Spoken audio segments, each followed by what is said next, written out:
Shadrach, good morning. Like I mentioned earlier on, this is something that has been developing for some time now. Even last week, we spoke about it here on the show.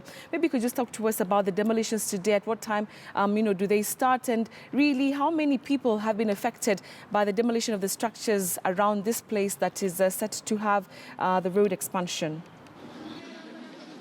Well, Betty, we are told that at about 4 a.m. this morning, a contingent of police officers were brought in here ahead of the demolition that would begin about 3 hours later. That's about 7 o'clock in the morning. That's when these demolitions began. And when we got here, we found a reasonably larger ground had been covered already.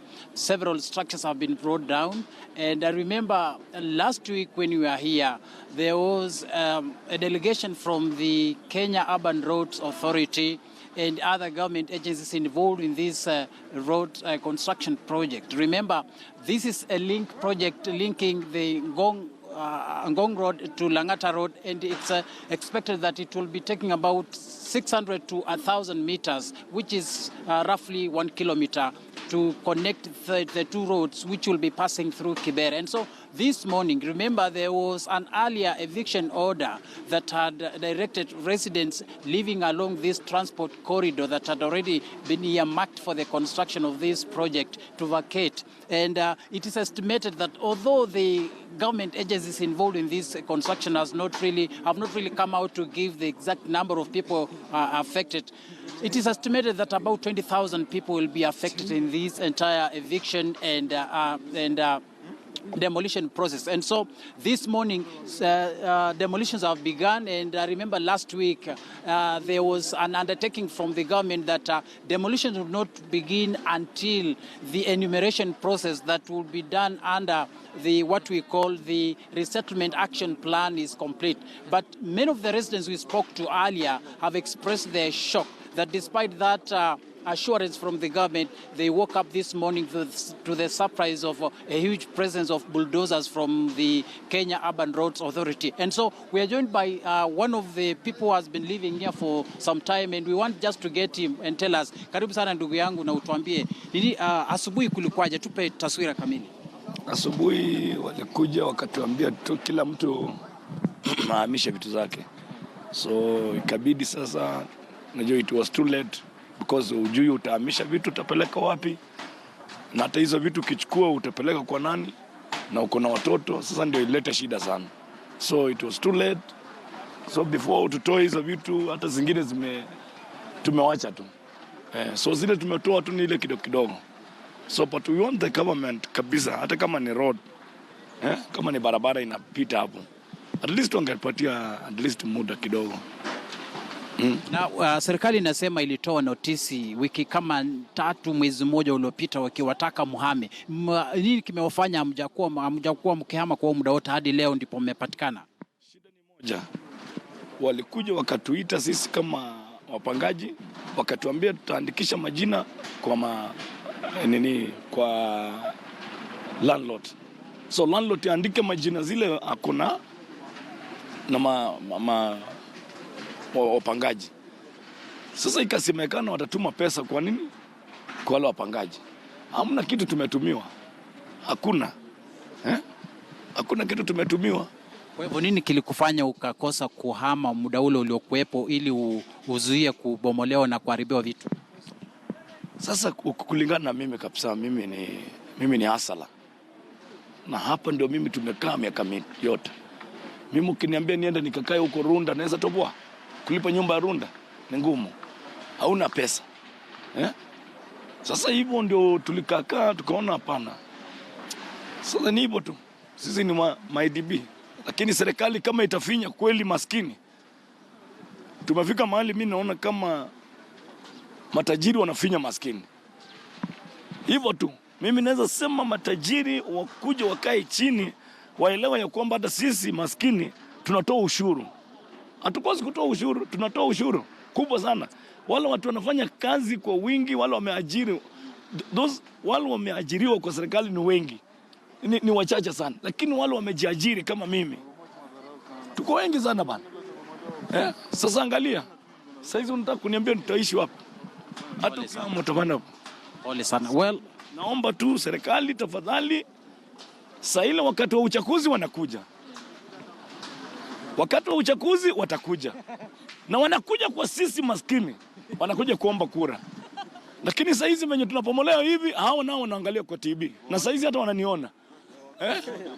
Watasoma gazeti. Mimi kwa saa hizi naonekana. Watanisoma kwa gazeti, wataniona kwa TV, wataniona kwa nini?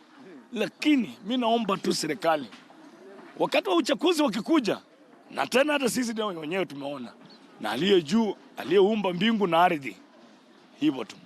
Asante, pole sana. Well, Betty, reactions and emotions being raised. Karibu sana mzee, tueleze umekuwa kisha hapa kwa muda gani? Well, there are so many of them here, but would not want to appear on camera to speak. But Betty, perhaps just to make some things known is that about 2 weeks ago, there was a multi-agency meeting that brought together the Kenya National Human Rights Commission and the Kenya Urban Roads Authority and other stakeholders involved in this project. And several undertakings were put down to ensure that there would be a humane resettlement of people, that none of the people living along this corridor will be taken out in a way that does not meet human rights standards. And so we haven't really seen any government officers so far so that we can ascertain why this seems so abrupt, because going by the undertaking they gave last week, then it would not have been expected that it would be happening today.